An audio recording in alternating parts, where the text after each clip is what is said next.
Hello and welcome to a look at To Be on Top for the Commodore 64, the game that was developed by Rainbow Arts. The scenario behind this title is that you are a youth who tries to get to the top of the charts against all odds. During the game, you compose a song which has a good chance to be listed in the top 10. If this song is good enough, you'll be invited to perform your hit live on RTV. As you start the game, you have to come up with some sort of spiffy title for a song that you're trying to compose, or much more likely, just anything that works as a combination of letters, because depending on your ability or luck, you may have to restart the game several times and you probably get fed up working on ideas for excellent titles. But whatever the case, you find yourself in control of the before-mentioned youth, who finds himself on a street, which has various different locations he can enter and various different obstacles to avoid getting in contact with, ranging from what appears to be vehicles, drivers, tanks, and whatever else might be in your path. Upon entering a building, assuming you are expected to and supposed to, you will be able to scout through whatever building type it might be for various different objects you can pick up and other objects that you can interact with. The core foundation of the composition part is inspirations, and for that I will have to reference the written text. Inspirations are musical ideas that often are originated in the most unusual situations. These inspirations are generally taken for the main part of the song called the refrain. A song also consists of another part which alternates with the refrain called the verse. There are four kinds of inspirations to be collected: bass, accompaniment, melody, and sequence, and each has 16 potential inspiration that you can gather. Once you have gathered inspirations, you have to take them to the synthesizer and try to put them together into some sort of funky sounding melody that you like the sound of. And after doing so, you will have some sort of indication from the game of whether you have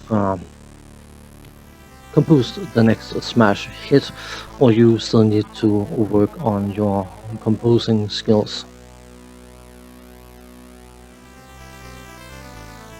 Once that is done, you have to take your tape to someone who will want to listen to it in order to get some references, so you can take your demo tape to the studio in order to put on a drum track to support your tune. And once everything is honky-dory and spiffy and good stuff and whatever else it might be, you do the final recording, and depending on how your tune is ranked, you may be invited to the RTV, Rainbow TV musical thing, where you can perform your song live, which involves another minigame kind of thing.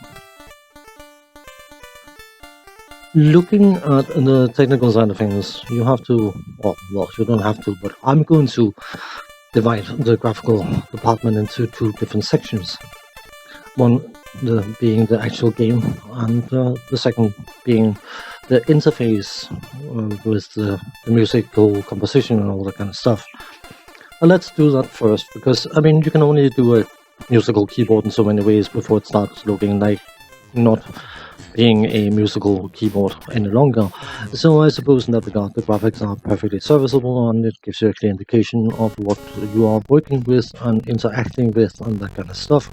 So in that regard, the graphics works perfectly fine.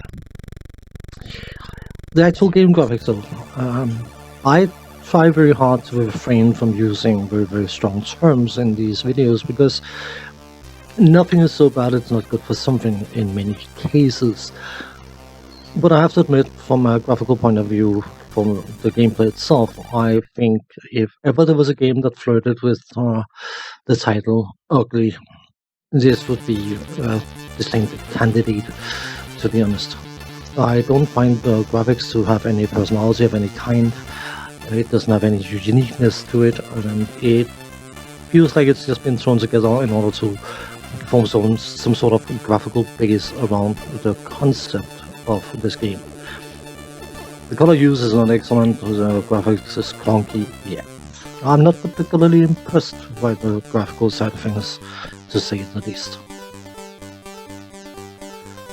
The sound side of things is another thing that has to be divided into different sections, basically, because of course you have the in-game music and sound effects, which are there. They support the game, I suppose, in some way, shape, or form, and as such, it works. And that's why I'm going to cut it by saying it works. But of course, being a game about music compositions, you need to have the various different musical elements being absolutely excellent so you can actually structure a composition together.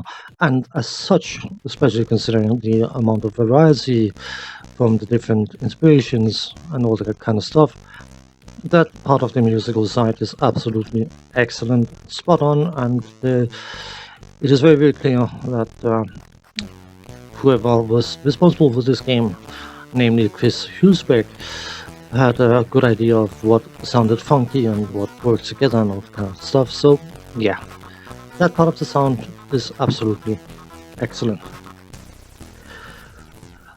The controls are what you expect them to be: left, right, up, down things, fire to enter locations, pick up objects and that kind of stuff.